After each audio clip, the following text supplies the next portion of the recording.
Hi, you're with India Post Live, India's first online news conversation web TV. I'm Ishan, and today we are talking about ladies versus Namo. Yes, there has been this controversy that has erupted of late. Not rather controversy, but some are calling it a very smart strategy. Some are saying it's just posturing. What is it? Well, Narendra Modi has taken on Jayalalitha and Mamta Banerjee. Now, many are saying that this is to just polarize and ensure that a certain section votes for Mamta and Jaya, who would later join the NDA bandwagon. Is that really true? Is that the strategy, or is that just an allegation? We'll try to figure that out in this show, where you too can participate. At IndiaPostLive.com is at IndiaPostLive is the Twitter handle, and hashtag IndiaPostLive to your tweets to join in the conversation. Also, you can use our website www.indiapostlive.com to log in and post your comments. But first, let's take you through the story. In an election where tactical alliances could shape the next government, BJP's Narendra Modi and Tamil Nadu Chief Minister Jayalalitha maintained a safe distance from each other till a week ago. But when fringe Muslim groups threatened to pull out of the AIADMK alliance because of her going cool on Namo, things suddenly got hot. Modi met superstar Rajnikant in Chennai last Sunday, and Jaya almost immediately slammed Modi in no time. While in the wild West Bengal, wily Mamta Banerjee is not taking any such risk. She has already targeted the BJP for its divisive politics. With Muslims comprising almost 25% of the state's electorate and the left front doing the minorities, Mamta can hardly be seen as being anything but friendly with Modi. But in a situation where BJP falls short of a clear majority, what are the odds of the likes of Mamta and Jaya bailing out Chappan Chhati or the 56-inch chest of Narendra Modi? Alright, so to understand this ladies versus Namo effect, we have in the studio with us Anita Khatyal and Amit Sen Gupta, both senior journalists, have written and covered these characters, these interesting characters of Indian politics for a very long time. Anita, I'll start with you. As far as this entire strategy goes, is it smart politics, or is it just it had to happen that way? I don't know. It could be both. It could be it's a combination of factors. It's in the case of Modi, suddenly he kind of came out so directly against both Jayalalitha and Mamta. And in fact, I mean, although even another potential ally was Naveen Patnaik. So, suddenly this direct attack and this very stringent attack took everybody by surprise, because so far it had been very soft on them. In fact, in February, I think it was in February, when he had gone for a rally to Calcutta, he'd been very soft. In fact, he kind of hinted, that, okay, Mamta is a good, she should be the chief minister and he'll be the prime minister, and how they can work together in tandem, and how he'll be very kind of generous with West Bengal if he becomes the prime minister. And similarly with Jayalalitha, I mean, he admitted today, everybody knows they've had a very, very cozy relationship. She had even gone for his swearing in, and he had come for her swearing in, and they've always maintained a very cordial relationship. But I think things she became a little wary of him, I think when last September or something, when he had first addressed his rally in Tiruchi or something, and he got a very, very good response. And I think that got her a little worried. And it was after that, subsequently, that she joined the Third Front. And kind of hinting that, okay, she should not be perceived as a potential ally. Of course, as things happened, that Third Front, so-called Third Front, fell apart pretty soon, And again, there were these murmurs, okay, she is still a potential ally, she's not really been attacking Modi out in the open. But I think after his last meeting, his one meeting in February or something, and then in his meeting with Rajnikant, that kind of, I think, really got her upset. And that's when she hit out and she accused him of, not accused him, but the BJP of, not failing to honor the Kaveri waters, and they always drag their feet. And he hit back and saying that AIADMK and DMK, they're only, busy, finishing off each other. and you know, while the state's interests have been suffering. Right. So that has been the kind of discourse, political discourse that has been going on. There are various factors for it. One, of course, that Jayalalitha is under pressure from her own cadres that she must come out and attack. Right. You know, because in the meantime, and the other factor is that Modi has stitched up all these alliances in Tamil Nadu, you know, with the MDMK and PMK and all that. So that is another factor, you know, that is kind of pulling her down. So she is under pressure from her own cadres. She's under pressure from the Congress and the left, and you know, who kind of keep kind of moving on, and from the Muslims. In fact, one Muslim outfit has already pulled out of AIADMK. Right. So those are the factors which are. But then again, you saw Modi today, after saying, oh, it's only political rhetoric, and you know, I still have a very good relationship with Jayalalitha and all that.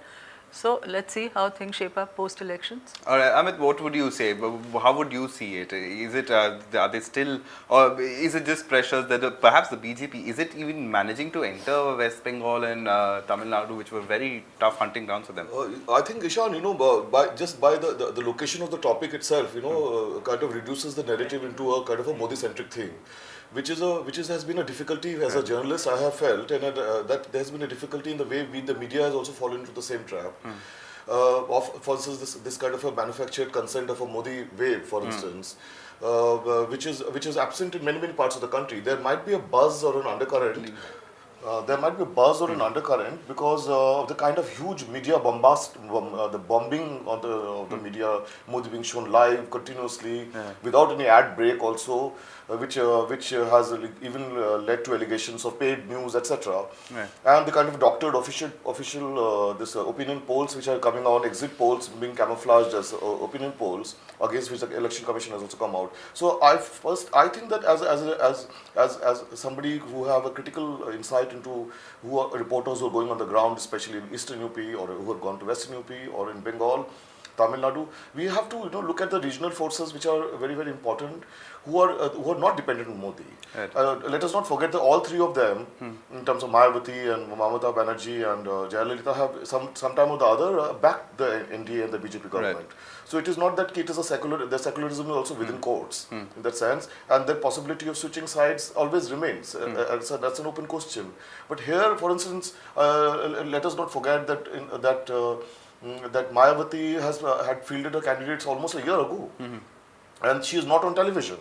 And she has never showcases, she did one press conference recently where she actually took questions. Right. Otherwise, she never takes questions also. And she interacted with the audience. And they have been working very quietly. And social scientists who look at Western UP and who don't go by this kind of a media manufactured thing, will say that she is a very important factor. Yeah, that is what many are saying, that many don't realize how the BSP is also in on this, and the Muslim votes in the Western UP have gone to the BSP also this time around. See, this psephological construct is a problematic, because we actually don't know this whole psephology or this opinion poll is a very faulty science. Yeah. You have very small sample surveys, and on the basis of those sample surveys, which you don't even know whether those sample surveys are correctly being responded, because whether voters are telling the truth or not, that is also something very deceptive. In India, voters are very intelligent, and they don't always tell the truth. So another thing is, which I feel very important, is that let us not keep looking at Muslim vote. First of all, there's no one-dimensional Muslim vote in this country. There's a huge heterogeneity. In one region, you will find heterogeneity. Yeah. Across the country, the Indian Muslims have always been very heterogeneous. They are different from other Muslims in the world also, in many ways. Yeah. And we constantly stereotype them. Then you can't deny the polarization. In fact, I would want to put that question to Venkatesh Ramakrishnan. He joins us live via Google Hangout. He's the deputy editor with The Hindu. And Venkatesh, what would you make of this, the ladies versus Namo effect, as we are calling it? Polarization that had to happen has automatically happened. Well, I think there are two dimensions to this, basically. One, on the one side, there is a semblance of a fight that is being built up between the ladies, especially Jayalalitha and Mamata Banerjee and Narendra Modi. But at another level, this fight is changing the complexion of the local factors that are at play, in both Tamil Nadu as well as West Bengal. In West Bengal, there is an impression that Mamata Banerjee would align with Narendra Modi after the elections. That she may be ready to extend support to the NDA government, which may fall short of majority. To overcome this impression, because Trinamool Congress has got a very strong Muslim support base, and this campaign about Mamata Banerjee joining hands with Narendra Modi after the elections, it is creating a kind of confusion among the Muslim electorate which was supporting Trinamool Congress in West Bengal. So the kind of attack that has been launched against Mamata Banerjee by Narendra Modi, and the campaign, the intensity of the campaign has been returned by Mamata Banerjee as well. This is helping Mamata Banerjee consolidate the minority votes in her favor. I think this is the same case with Jayalalitha. The personal friendship with Narendra Modi has been acknowledged by both Jayalalitha, and Modi has also said that Jayalalitha is a very close personal friend. And if you look at the larger political dynamics, I am of the view that in the final analysis, both Mamata Banerjee and Jayalalitha would not be very unhappy to join hands with Narendra Modi if the situation demands after the election. All right, he's also basically stressing on the same, but is it advantage for perhaps the Congress or the left in West Bengal or the DMK, given this fact that they are being perceived to be seen close to Modi, be it TMC or be it AIADMK? Are they being able to leverage and use that fact in their election campaigns? I am not so sure, because left is really quite down and out, and so is the Congress. Congress has been quite marginalized after they break up with TMC, you know, and the one point agenda of Mamata, besides of course trying to consolidate it, consolidate her Muslim vote bank by attacking, you know, kind of upping the ante against Modi, her target is the left and the Congress. I mean she's vowed ever since she kind of broke up with the Congress and walked out of the UPA. She's, I mean, in private conversations one has heard, and all her leaders and all say, yes, we want to finish, we want to see the back of Congress, because that is also her support base, you know, which is because essentially she comes from the Congress stock. So, so it's a combination of both. I mean, like Venkat said, of course, in both in Jayalalitha's case and Mamata's case, the very fact that this talk was going on and the speculation and this buzz was there, that okay, since they've been, and like Amit also said, that they have been with the NDA before, and there is always a possibility of them returning to the NDA, maybe not as inside, but lending outside support, where they can, you know, keep shouting and talking about, secularism and federalism and so on and so forth, and use that and leverage that to extract some financial packages for their respective states. All right. You know, so that factor is there. I mean, I agree with both Venkat and Amit, you know, that there is a possibility, and maybe this is also being done to maximize their strength in their respective states. So, you know. So let me continue just to argue. Let us see that, you know, in West Bengal and Tamil Nadu, BJP never had any presence. In West Bengal also, they were into some borders areas raising the Bangladeshi infiltrated issues only. Jaswant Singh has turned out to be a total failure, and this is where in Darjeeling maybe he went twice and he didn't even raise any questions. Largely he was absolutely silent. Now SS Ahluwalia is facing a very tough time, because in their own manifesto they have not mentioned Gorkhaland. Yeah, they forgot. They forgot about it. Overnight. And the problem is that the BJP in rest of West Bengal is campaigning against Gorkhaland. While they have put up a candidate, those who are demanding Gorkhaland, they put up a BJP candidate from way from not from their own area, from somewhere else. Let us also not forget that West Bengal has a very strong secular tradition. You can call it the contribution of the left, or you can call it the contribution of the entire Bengali tradition. But there has been a strong secular pluralist dimension and a more intellectually refined kind of a tradition.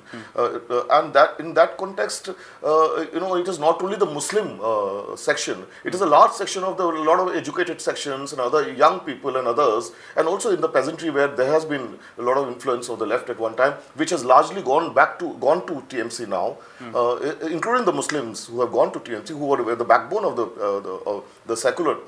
They always voted for the secular left in the past. Is something which Mamta has to see and cannot run away from. Right. Even when she goes for a post-alliance, possible post-alliance, this is something where speculation, it might not be at all happening also, but she will have to reconsider her whole position, that she will have the fear of losing that not only the Muslim, but the large secular, intellectual, secular, that kind of a pluralist section in West Bengal. So she's on a sticky wicket on that.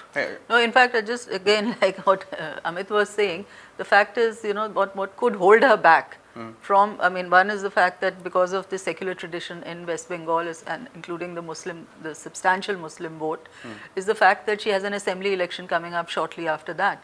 So she has to keep an eye on that, because mainly, she has to first make sure that her base in West Bengal, because that's where she derives her strength from, remains intact. She should not lose the advantage that she had when she overthrew the left. She kind of continues and she builds and consolidates on that. Yeah, that's an interesting point. Venkatesh, it could very easily be that they never even come into the NDA fold. They could be like how Mayawati was for the UPA. Yeah. Ishan, I couldn't get your question. Yes, I was saying that for the likes of Jayalalitha or Mamta Banerjee, given their state considerations and their own politics, it's not mandatory for them to come into the NDA and be part of an NDA government if tomorrow that comes to power. It could very well be a similar situation as BSP and the UPA, while Sonia Gandhi and Mamta and Mayawati share a great personal rapport. On the other hand, the BSP was never part of UPA. I think both these lady leaders, both Mamta Banerjee and Jayalalitha, they would play it a little more nuanced because after all is said and done, despite supporting the UPA for almost 10 years, Bahujan Samaj Party did not get anything concrete in return. What it got in return was dilution of its cases, the CBI cases, the corruption cases that were against Mayawati. A dilution of those cases was ultimately what Mayawati and BSP got.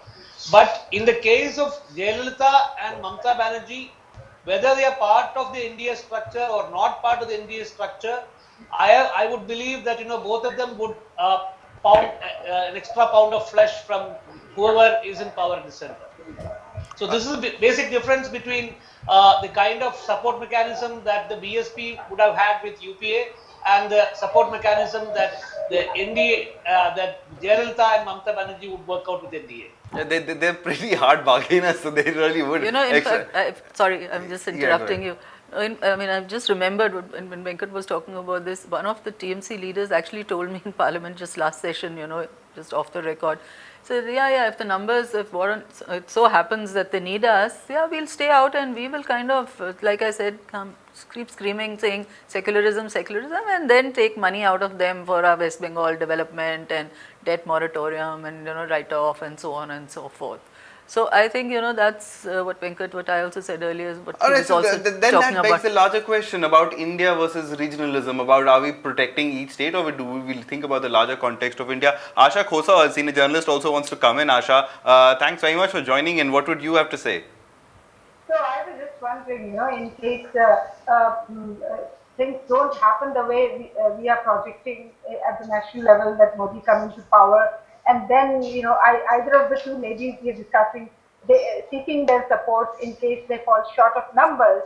I'm thinking of another situation, what happens if one of the two ladies, she's roped in, there's this, third front emerges, and one of them is chosen as the leader, the prime minister candidate, as they say, there could be dark horses. And what happens to the other lady? I'm just imagining both of them are very temperamental women. Are they going to clash? Will there be a clash of egos between Jayalalitha and Mamta? It may be a kind of hypothetical situation, but you never know. Sometimes that may come up. I'm slightly amused to think of that and just try to figure out what will happen in case these two ladies, for coming to the national scene, for emerging at the national scene, there is a competition between the two. What happens in that case?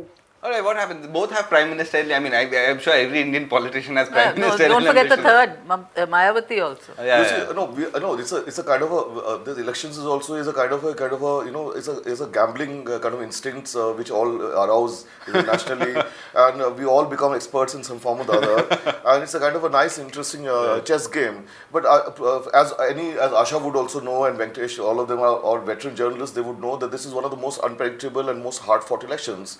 And despite this kind of one-dimensional propaganda machine which is working for Modi, it is not as simple or as easy as he thinks or the BJP projects itself to be. But if it had been, then Amit Shah would not be calling for revenge and going around doing like that. If they were so sure, the president would not have shifted from Ghaziabad and gone to Lucknow, where he's having a very tough fight, I've been told. And so it's a very, very open scenario in the sense that the 160 club within the BJP also in large parts of UP there's huge dissension which we all hear, and many places they are running third or fourth actually, and there is no communal polarization there as they have been able to manage in Western UP and in Karnataka, Andhra Pradesh, West Bengal, Odisha and Tamil Nadu, etc. in the east, the situation is wide open where the BJP really does not have that kind of presence as in the Hindi heartland. So Asha might be quite right actually that it might have a completely unpredictable Third front with one of these maybe ladies not as third prime front. minister. Let us not They are call calling it it a a front. federal front. They have actually never called it any front. No, but Mamta and sorry, Mamta these are all- and they are Jayalalitha all- have kind of made these overtures to each other, saying yes, we are open to the idea of But federal really front. temperamental personalities, that whole point Yeah, was of also course. brought up by Asha. All and three of them. Very difficult to deal with. Very All difficult, all three three of- of them. all I three mean, of we, them. from if their past history is anything to go by, Yeah. then it'll be quite a tough time for. Yeah, they're hard bargains. India. They If are hard suppose Modi bargains. wants to hang out with them, so it will be very tough for Modi also. Let us. I mean, Bajpayee had a tough time. Yeah. And he was a much more inclusive, and he kind of could deal with people, and he had an amiable way about him, and he had that stature also. And he had a tough time handling both Jayalalitha and Mamta. It was a constant kind of a But battle. do we see the BJP making inroads into their states because of what the BJP is projecting as a Modi wave? Is that a factor in these states? I think the BJP is kind of riding on you can call it overconfidence or just confidence, but the fact that based on all the surveys that have been coming, and based on the surveys they think, okay, they are home and dry, that they, and which is one of the reasons it's after all these surveys, which kind of each survey showing that, okay, they're picking up more and more seats, that Modi kind of suddenly up the ante against whether it was Naveen Patnaik, thinking that, okay, now I don't need Going these for the people. kill kind Yeah, of thing. go for the kill. Okay, I can afford to take them on. But it's wide open. It's really wide open, and which is what explains this sudden softening today in his interview. Then suddenly saying, oh, this is all political rhetoric, and I have very good relations with Pakistan, China, and very good relations with Sharad Pawar also, Yeah, and so on and that so was forth. And I Stand out for won't be me. vindictive. Let me tell you, Shyam, that if you look at 204 or look at the opinions, 320 seats they were giving to BJP at the time in 204. The India Shining, nobody ever thought that they would lose in a 204. Same in 209. Even in a very very nuanced manner, one can always say they have a habit of muscle flexing and chest thumping and trying to exaggerate and a certain hyperbole, which Hariprasad Chaurasia has very rightly said that there's only those who are quiet and quietly working, they are called weaklings, and those who keep flexing the muscles say there's a wave. Hariprasad Chaurasia said it is not a politician actually, and I think he's right on the dot. That there is a kind of a chest thumping which kind of always there is a tendency amongst this political party to do too much of hyperbole and chest thumping. All right, Venkatesh, I want to get you in on this one because in case things do not go the way Amit is saying, in case the Modi wave is not there then which of these three ladies do you think would have the upper hand to push through a federal front, and because they are expected to have the largest Whoever numbers. has the largest numbers. Who could have the largest numbers now? No, essentially it's going to be the numbers game. At this point of time, I believe that Mamata Banerjee would have more numbers than Jayalalitha.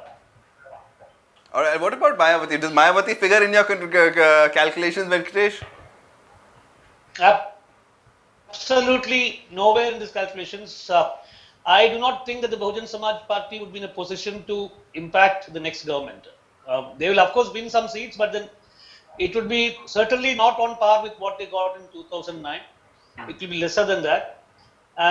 Among the three ladies, I'm very sure that Mamata Banerjee would be the front runner.